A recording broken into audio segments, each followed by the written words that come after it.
Good morning class 12। আমি শুভিনিতা ma'am. আজকের biology ক্লাসে তোমাদের সকলকে স্বাগত জানাই। আমরা ইউনিট 2 এর বংশগতীয় প্রকরণ চ্যাপ্টারটা শুরু করেছিলাম। আর আগের যে ক্লাসটা সেটাতে আমরা মেন্ডেলিজম এবং গ্যামেটের প্রকার নির্ণয় এই বিষয়গুলো নিয়ে আলোচনা করেছি। আজকের ক্লাসটাতে যে যে বিষয়গুলো আমাদের শেখা হবে সেগুলো একটু তোমরা দেখে নাও।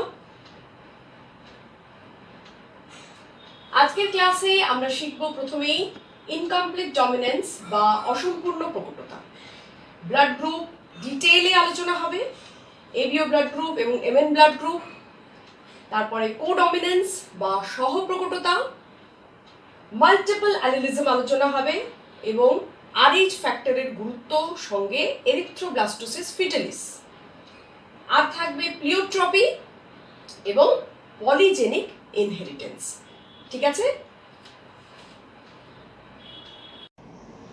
স্টুডেন্টস, আমরা পড়ব মেন্ডেলবাদের বিচ্যুতি, ডেভিয়েশনস ফ্রম মেন্ডেলিজম। মেন্ডেলের যে প্রকটতার সূত্র, যে ল অফ ডমিনেন্স, কি বলে সেটা? বলে যে লম্বা যে বৈশিষ্ট্য সেটা প্রকট এবং বেটে যে বৈশিষ্ট্য, অর্থাৎ আমরা মটর গাছের কাণ্ডের দৈর্ঘ্যের কথা বলছি, সেখানে বেটে বৈশিষ্ট্যটা হচ্ছে প্রচ্ছন্ন। এবং হলুদ বা ইয়েলো কালার বীজের ক্ষেত্রে, মটর বীজের ক্ষেত্রে হচ্ছে প্রকট বৈশিষ্ট্য এবং সবুজ রঙটা হচ্ছে প্রচ্ছন্ন বৈশিষ্ট্য। তাহলে এইটা যে আমরা পড়েছি এটা কিন্তু সব ক্ষেত্রে প্রযোজ্য নয়। কীরকম? একটা এক্সাম্পল নিই। একটা গাছ নিলাম, ধরো সন্ধ্যামালতী গাছ নিলাম, বা আমরা নিতে পারি স্ন্যাপড্রাগন।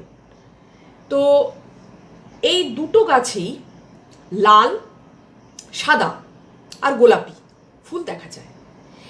এই রকম একটা বিশুদ্ধ লাল ফুলের গাছ আর একটা বিশুদ্ধ সাদা ফুলের গাছ নিলাম, তাদের মধ্যে ঘটানো হলো সংকরায়ন। F1 জনুতে কি দেখব? যত গাছ তাতে ফুল হয়েছে সেটা না সাদা না লাল, হয়েছে গোলাপি। F1 অপত্য উদ্ভিদে যদি আবার আমরা ঘটাই স্বপরাগযোগ F1 অপত্য উদ্ভিদের মধ্যে, তখন F2 জনুতে দেখা যাচ্ছে যে লাল ফুল হচ্ছে 25%, আর গোলাপি ফুল দেখা যাচ্ছে 50%, আর সাদা ফুল দেখা যাচ্ছে 25%। অর্থাৎ এখানে ফেনোটাইপিক অনুপাত লাল ইস্টু গোলাপি ইস্টু সাদা হচ্ছে 1:2:1। এবং যদি আমরা জিনোটাইপিক অনুপাত ধরি তাহলে capital R is to capital R is to small R হচ্ছে 1:2:1। কেমন? তাহলে এখানে আমরা দেখতে পাচ্ছি যে এই ফিনোটাইপিক এবং জিনোটাইপিক দুটো অনুপাতই কিন্তু এক্ষেত্রে একই হচ্ছে। ভালো করে বোঝো। মটর গাছের ক্ষেত্রে ছিল যে হেটেরোজাইগাস যে শঙ্কর লম্বা গাছটা ছিল, ক্যাপিটাল টি স্মল টি, সেক্ষেত্রে ক্যাপিটাল টি স্মল টির উপর ছিল প্রকট, কমপ্লিটলি ডমিনেন্ট। কিন্তু সন্ধ্যা মালতীর ক্ষেত্রে এই যে ক্যাপিটাল আর স্মল আর, এই হচ্ছে গোলাপি। এখানে ক্যাপিটাল আর যেটা, এই অ্যালিলটা হাফ ডমিনেন্ট। যদি কমপ্লিটলি ডমিনেন্ট হতো তাহলে লাল ফুল হতো এখানে। তাহলে এটাকে আমরা বলতে পারি যে ইনকমপ্লিট ডমিনেন্স, আমরা এটাকে বলতে পারি অসম্পূর্ণ প্রকটতা, বলতে পারি তো। আর এর উদাহরণ হিসেবে আমরা প্রাণীদের ক্ষেত্রে নিতে পারি অ্যান্ডালুসিয়ান মুরগি। ঠিক আছে? সেখানে কি দেখা যায়? অ্যান্ডালুসিয়ান মুরগির ক্ষেত্রে দেখা যায় যে একটা বিশুদ্ধ যে কালো লোমের মুরগি না হলো, কালো পালকের যে মুরগি না হলো, আর তার সাথে একটা বিশুদ্ধ সাদা পালকের মুরগির যদি সংকরায়ন করা হয়, সেখানে F1 জনুতে নীল পালকের মুরগি পাওয়া যাচ্ছে। তাহলে বিপরীত বৈশিষ্ট্যের দুটি জীবের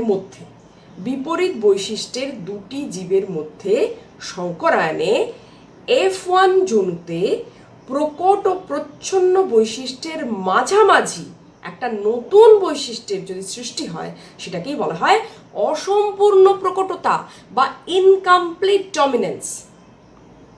এর পরের যে বিষয় সেগুলোতে যাওয়ার আগে আমরা খুব ইন্টারেস্টিং, খুব ইম্পর্ট্যান্ট একটা টপিকে আমরা যাব, সেটা হচ্ছে ব্লাড গ্রুপ।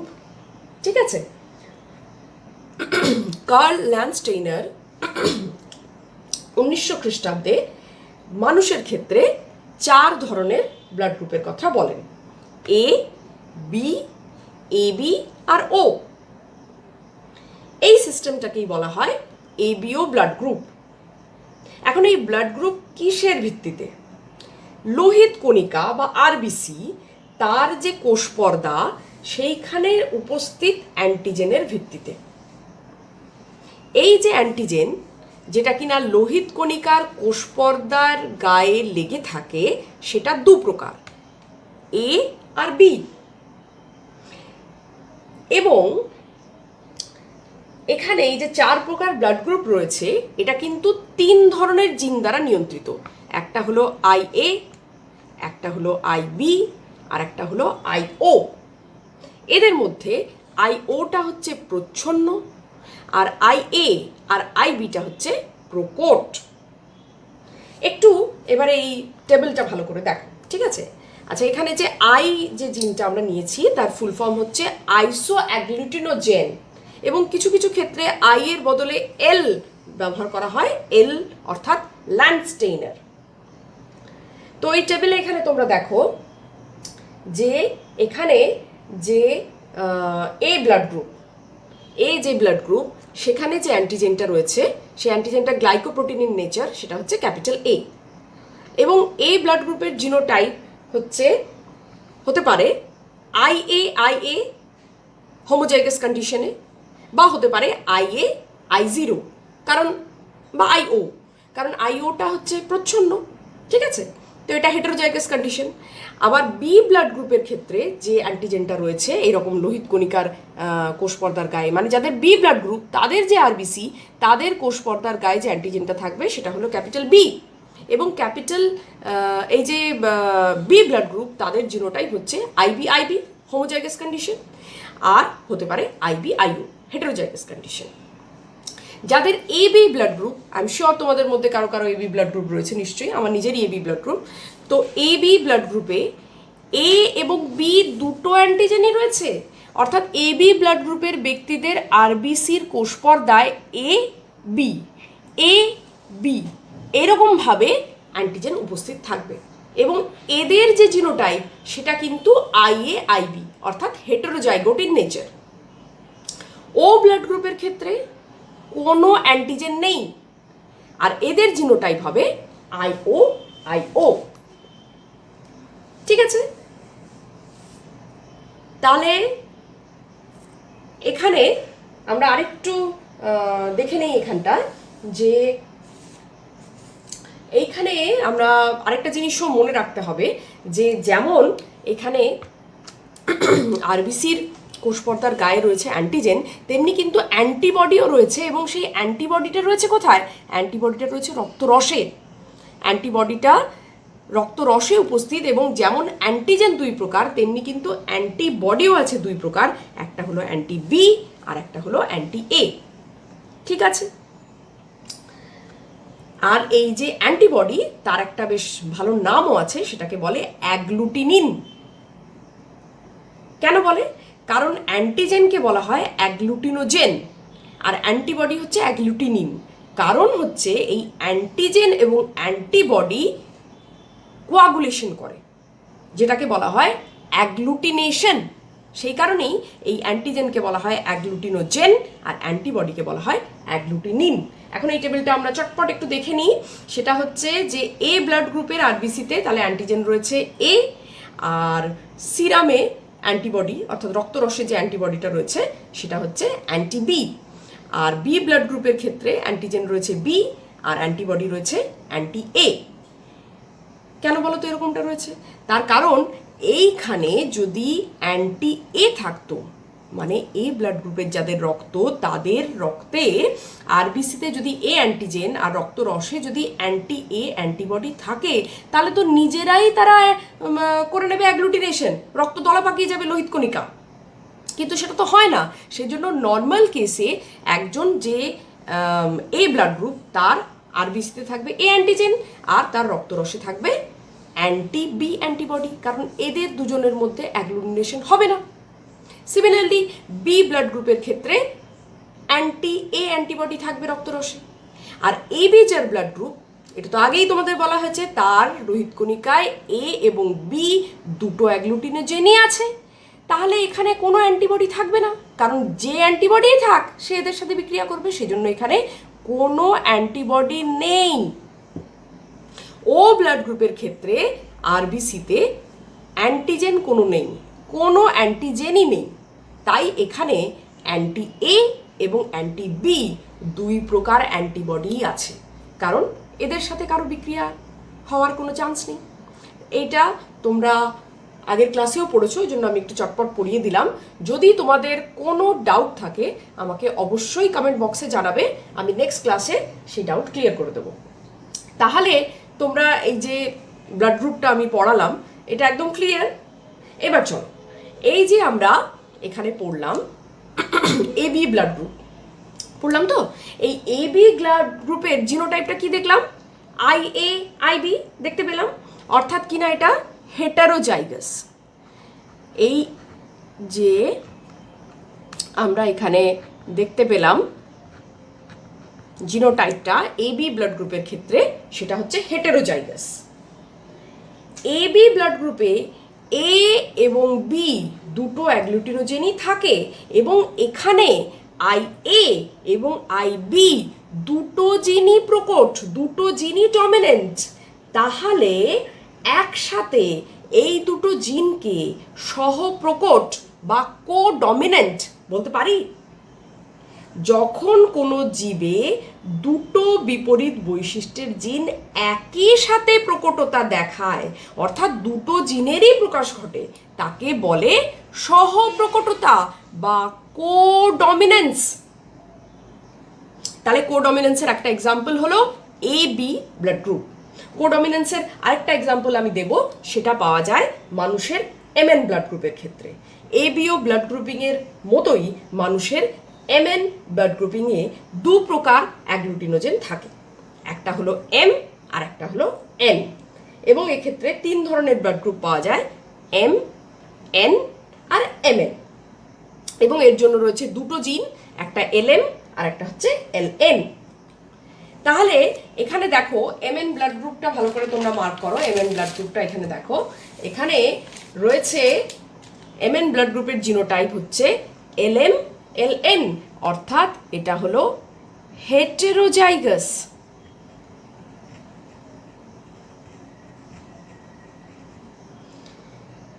এবং এখানে দুটো জিন এল এম এবং এল এন একই সাথে প্রকট, অর্থাৎ কোডমিনেন্ট। এখানে একটা জিনিস স্টুডেন্টস একদম ক্লিয়ার করে নাও, যে আমরা মেন্ডেলিজমের ব্যতিক্রম হিসেবে পড়েছি প্রথমে ইনকমপ্লিট ডমিনেন্স, এরপরে আমরা দেখলাম কোডমিনেন্স। ইনকমপ্লিট ডমিনেন্সের এক্সাম্পল হিসেবে আমরা নিয়েছিলাম সন্ধ্যা মালতীর যে গোলাপি ফুল, তার জিনোটাইপ ছিল ক্যাপিটাল আর স্মল আর। আর কোডমিনেন্সের এক্সাম্পলে আমরা পড়লাম এবি ব্লাড গ্রুপ আর এমএন ব্লাড গ্রুপের কথা। এখন ইনকমপ্লিট ডমিনেন্সে ক্যাপিটাল আর এই জিনটা অর্থাৎ লাল জিন এবং স্মল আর অর্থাৎ সাদা জিনটার কোনোটারই সম্পূর্ণ প্রকাশ ঘটে না, কোনো জিনেরই এই ক্ষেত্রে সম্পূর্ণ প্রকাশ ঘটে না ইনকমপ্লিট ডমিনেন্সের ক্ষেত্রে। কিন্তু কোডমিনেন্সের ক্ষেত্রে এখানে যে এ অ্যাগ্লুটিনোজেন এবং বি অ্যাগ্লুটিনোজেন দুটোই উপস্থিত, এখানে আই এ এবং আই বি দুটো জিনই একই সাথে ডমিনেন্ট। এবং এমএন ব্লাড গ্রুপের ক্ষেত্রেও এম অ্যাগ্লুটিনোজেন এবং এন অ্যাগ্লুটিনোজেন দুটোই উপস্থিত, অর্থাৎ এখানে এল এম এবং এল এন দুটো যিনি একই সাথে প্রকট, সেই জন্যই এটা কোডমিনেন্স। স্টুডেন্টস, কোডমিনেন্সের আরও একটা এক্সাম্পল আমরা দেখব। কোডমিনেন্সের আরও একটা এক্সাম্পল হলো গরুর রোন বা বাদামি যে রং, তার জন্য কি করতে হবে, আমাদের একটা বিশুদ্ধ লাল লোমের ষাঁড়, বুল, মেল যেহেতু, তার জিনোটাইপ হবে ক্যাপিটাল আর, এবং তার সংকরণ ঘটাতে হবে বিশুদ্ধ সাদা লোমের গরুর সাথে, যার জিনোটাইপ ক্যাপিটাল ডাব্লিউ।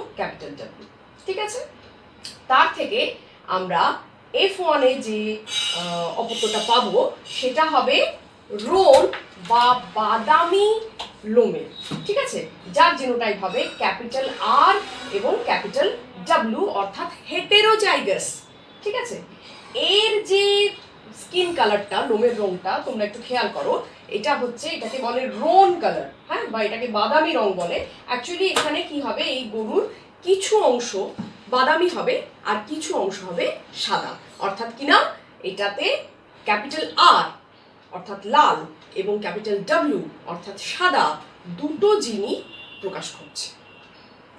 এরপরে যে বিষয়টাতে আমরা যাব সেটা হলো মাল্টিপল অ্যালিলিজম। ঠিক আছে, আমরা জানি একটা জিনের দুটো অ্যালিল থাকে, একটা প্রকট একটা প্রচ্ছন্ন। কোনো কোনো ক্ষেত্রে এমন হয় যে দুটোর বেশিও অ্যালিল থাকে, এটাকেই বলছে মাল্টিপল অ্যালিল। ঠিক আছে, আমরা আজকেই এবিও ব্লাড গ্রুপিং পড়েছি এবং এখানে আমরা IA, IB, IO 3 প্রকার অ্যালিল পেয়েছি। সুতরাং আমরা যে 3 প্রকার অ্যালিল পেয়েছি এবং এখানে 3 প্রকার জিনও আমরা দেখেছি, একটা হলো IA, একটা হলো IB, আর একটা হলো, এখানে স্মল আই লিখেছে, IO লেখা যায় বা স্মল IO লেখা যায়, এটা বোঝানোর জন্য যে IA আর IB হলো প্রকট আর স্মল আইটা হলো গিয়ে প্রচ্ছন্ন। ঠিক আছে, তাহলে এই যে 3 প্রকার অ্যালিল আমরা দেখতে পেলাম, এটাই মাল্টিপল অ্যালিলিজমের এক্সাম্পল। আচ্ছা, একটা জিনিস কিন্তু স্টুডেন্টস খেয়াল রাখবে যে এবিও ব্লাড গ্রুপে এই 3টে জিনই রয়েছে। ঠিক আছে, কিন্তু একজন মানুষে দুটো জিনই থাকবে, কারণ আমরা তো ডিপ্লয়েড, তাই না? আর পপুলেশনে, টোটাল হিউম্যান পপুলেশনে 3টে অ্যালিলই দেখতে পাওয়া যাবে। মাল্টিপল অ্যালিলিজমের আরও একটা এক্সাম্পল হলো RH factor. RH factor Landsteiner আর উইনার তারা 1940 খ্রিস্টাব্দে মানুষের রক্তে দেখেছিলেন এক ধরনের অ্যাগ্লুটিনোজেন, আরবিসির কোষপর্দার গায়ে দেখেছিলেন একটা অ্যাগ্লুটিনোজেন। তোমরা স্ক্রিনে দেখো, এখানে এটা আরবিসি অর্থাৎ লোহিত রক্তকণিকা। এখানে তারা দেখেন, ল্যান্ডস্টেইনার আর উইনার লক্ষ্য করেন যে রিসাস বানরের রক্তে এই অ্যান্টিজেনটা রয়েছে, এই জন্য এটাকে নাম দেন রিসাস ফ্যাক্টর, শর্টে ক্যাপিটাল RH ফ্যাক্টর। যাদের রক্তে RH ফ্যাক্টর রয়েছে তারা হলো RH পজিটিভ, আর যাদের রক্তে RH ফ্যাক্টর নেই তারা হলো RH নেগেটিভ। একে ভারতীয়দের মধ্যে 95% লোকেরাই হচ্ছে RH পজিটিভ। স্বাভাবিক অবস্থায় মানুষের রক্তে RH ফ্যাক্টরের কোনো অ্যাগ্লুটিনিন থাকে না।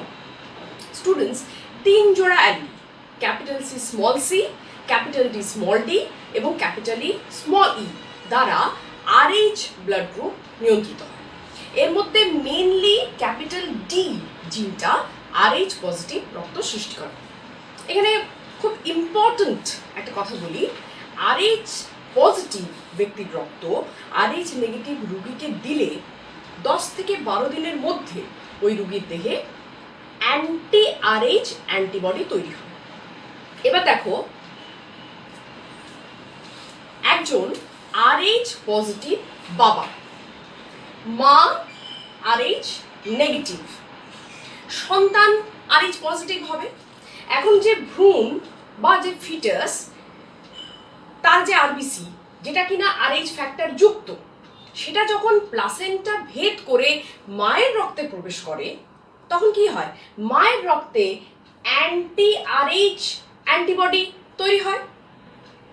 এখন মায়ের রক্ত ভ্রূণে ঢুকলে আরবিসি বা যে এরিথ্রোব্লাস্ট ফেটে যায়, হিমোলাইসিস ঘটে একে বলে এরিথ্রোব্লাস্টোসিস ফিটালিস।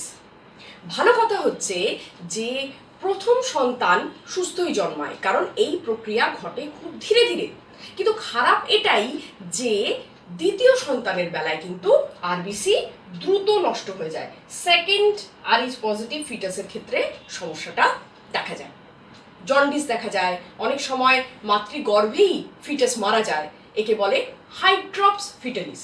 তবে ওষুধ আছে, আগে যদি ব্লাড গ্রুপ টেস্ট করে নিয়ে দেখা যায় যে মায়ের আরএইচ নেগেটিভ এবং বাবা হচ্ছে আরএইচ পজিটিভ, তাহলে প্রথম থেকেই এ নিয়ে প্রিকশন নেওয়া যায়। কিন্তু তার জন্য ব্লাড গ্রুপিংটা খুব জরুরি, আগে থেকে ব্লাড টেস্ট করাটা খুব জরুরি।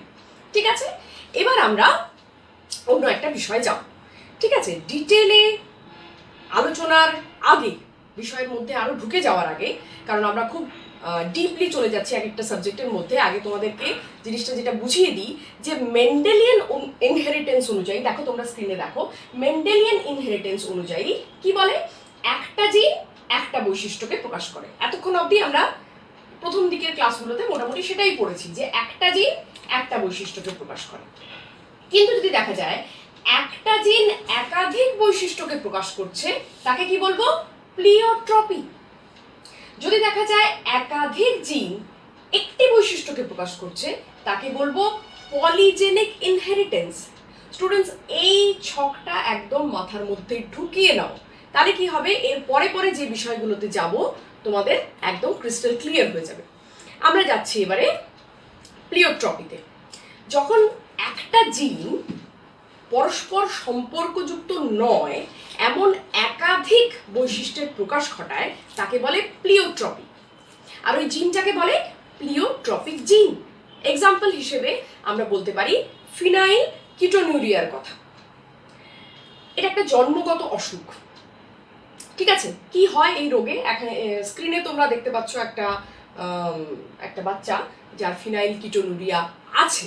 এখানে কি হয়, মেলানিন কম তৈরি হয়, তার ফলে চামড়াটা হয় ফ্যাকাশে, অ্যালবিনো প্রকৃতির হয়, মস্তিষ্কের বিকাশ হয় না, মেন্টাল রিটার্ডেশন থাকে, টিউমার গঠিত হয়। এটা একটা অটোজোম ঘটিত প্রচ্ছন্ন জিনের মিউটেশনের ফলে ঘটে। এবার আমরা পুরো মেকানিজমটা দেখি। যখন মিউটেশন হয়, মিউটেন্ট যে জিনটা সেটা একটা উৎসেচক যার নাম ফিনাইল হাইড্রক্সিলেজ, যেটাকে শর্টে লেখা হয়েছে PAH, ফিনাইল অ্যালানিন হাইড্রক্সিলেজ। হ্যাঁ, এই উৎসেচকটা তৈরি করতে পারে না, যেটা কিনা নর্মাল কেসে তৈরি হয়। এই যে PAH, এর কাজ কি, এর কাজ হচ্ছে ফিনাইল অ্যালানিনকে টাইরোসিনে পরিণত করা। দেখো এখানে নর্মাল কেসে যেখানে PAH উপস্থিত, এটা একটা উৎসেচক, সে ফিনাইল অ্যালানিনকে টাইরোসিনে পরিণত করে। তখন টাইরোসিন কি হয়, টাইরোসিন থেকে ডিফারেন্ট প্রোটিনস তৈরি হয়, মেলানিন তৈরি হয়, মেলানিন অলসো আ প্রোটিন, এবং ডোপামিন তৈরি হয়। ঠিক আছে, কিন্তু যদি PAH অনুপস্থিত থাকে, কখন হবে, যখন কিনা নর্মাল জিনটা মিউটেশন হয়ে গেছে। ইন কেস অফ ফিনাইল কিটোনুরিয়া, সেখানে কি হবে, রক্তে ফিনাইল অ্যালানিন জমতে থাকবে, এবং ফিনাইল অ্যালানিন জমে থাকার দরুন দেখা দেবে ফিনাইল কিটোনুরিয়া, যেটাকে ইন শর্ট বলা হয় PKU। ঠিক আছে, আক্রান্ত শিশুদের ক্ষেত্রে এরপরে যে রোগ লক্ষণগুলো বললাম সেগুলো দেখা যায়। নেক্সট আমরা চলে যাচ্ছি মাল্টিপল জিনে। অ্যালিল নয় এমন অনেকগুলো জিন যখন বিভিন্ন লোকাসে উপস্থিত থেকে একটি মাত্র বৈশিষ্ট্যকে প্রকাশ করে, তাদের বলা হয় মাল্টিপল জিন বা পলিজিন। আর কোনো বৈশিষ্ট্য একাধিক জিন দ্বারা নিয়ন্ত্রিত হলে সেই জিনগুলোর বংশগতিকে বলে পলিজেনিক ইনহেরিটেন্স। যেমন মানুষের গায়ের রং, মানুষের হাইট, একটা ফুলে পাপড়ির সংখ্যা, এইগুলো। চামড়ার কালো রঙের জন্য দায়ী তিনটে জিন, ক্যাপিটাল A, ক্যাপিটাল B এবং ক্যাপিটাল C। বিশুদ্ধ কালো, দেখো capital A, capital B, capital B, capital C, capital C, বিশুদ্ধ কালো অর্থাৎ কৃষ্ণাঙ্গর জেনোটাইপ। এর দেহে রয়েছে সব থেকে বেশি মেলানিন, এবং বিশুদ্ধ সাদা যার genotype small a, small b এবং স্মল c, শ্বেতাঙ্গ, তার দেহে মেলানিন থাকে না। এদের যদি সংকরায়ন হয়, সেক্ষেত্রে F1 জনুতে যে অপত্য পাওয়া যাবে সে হবে সাদা কালোর মাঝামাঝি, তাকে একটা ভালো নামে ডাকা হয় মিউল্যাটো। এবং তার জিনোটাইপ হবে capital A small A, capital B small B এবং ক্যাপিটাল সি স্মল সি। এখন দেখো খুব ভালো করে, এই যে মিউল্যাটো এ কিন্তু একজন হেটেরোজাইগাস, এর থেকে পাওয়া যায় 8 ধরনের গ্যামেট। এবং একজন মিউল্যাটো পুরুষ এবং একজন মিউল্যাটো মহিলার যদি সংকরণ ঘটানো হয় সেক্ষেত্রে 8 into 8 দ্যাট ইজ 64 64 প্রকারের জাইগোট পাওয়া যাবে F2 জেনারেশন। মানে অত ধরনের কালার্স, মানে কত ধরনের রং পাবো, গায়ের রং, এটা বোঝানোর জন্য এটা বললাম। কৃষ্ণাঙ্গ শ্বেতাঙ্গর মাঝে কিন্তু বিভিন্ন ধরনের ফেনোটাইপ আছে, এটা নয় যে শুধু মিউল্যাটোই রয়েছে, ঠিক আছে? দেখো তোমরা, এমনিতে আমরা নিজেরাও দেখতে পাই আমাদের আশেপাশে যে গায়ের রঙের কত ভেরিয়েশন হয়। এখানে তোমরা স্ক্রিনে দেখো যে গায়ের রং হতে পারে খুব গাঢ় বাদামি, হতে পারে গাঢ় বাদামি, হতে পারে হালকা বাদামি, তারপরে মিউল্যাটো, তারপরে খুব হালকা রং, ঠিক আছে? এরকম করে করে একদম ফেয়ার কমপ্লেক্সন। ঠিক আছে, ক্লাসের একেবারে শেষ পর্যায়ে আমরা চলে এসেছি। আর এবারে তোমরা জানো যে অ্যাজ ইউজুয়াল আমাদের থাকবে হোমওয়ার্কটা তোমরা দেখে নাও। হোমওয়ার্কের কোয়েশ্চেন দুটো আছে, একটা হচ্ছে অসম্পূর্ণ প্রকটতা ও সহপ্রকটতা, ইনকমপ্লিট ডমিনেন্স এবং কো ডমিনেন্সের পার্থক্য লেখো।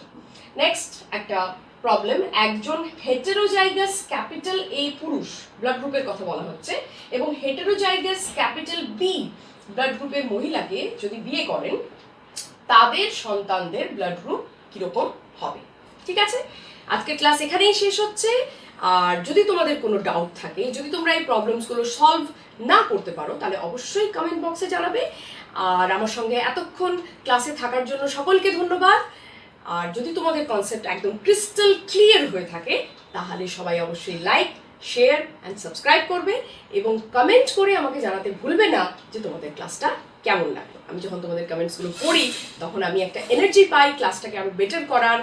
আর তোমরা যে ক্লাসে থাকো, সবাই এত কমেন্ট দাও, তার থেকে আমি আরও নতুন নতুন ক্লাসেস আপলোড করার ইচ্ছেটা আমার মধ্যে জাগে। ঠিক আছে, আজকের ক্লাস এখানেই শেষ। Thank you students, good by.